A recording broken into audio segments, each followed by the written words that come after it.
জয় বাবা বুড়ো শিবের জয়, জয় বাবা লোকনাথের জয়।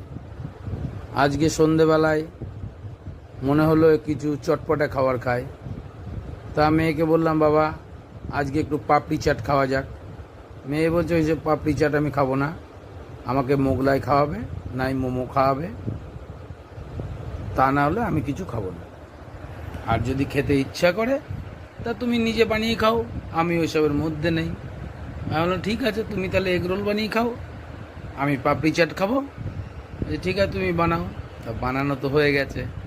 বানানোর পর যখন সাজানো হয়ে গেছে, মেয়ে তো দেখে আর লোভ সামলাতে পারছে না, বলছে, বাবা আমায় দিতেই হবে। আমি তা বললে তো হবে না বাবা, তুমি তোমার এগ রোল খাও আর আমি আমার পাপড়ি চাট খাই। তা পাপড়ি চাটটা মেয়েকে দেখিয়ে বললাম, এবার আমি খাই, তোমাকে বা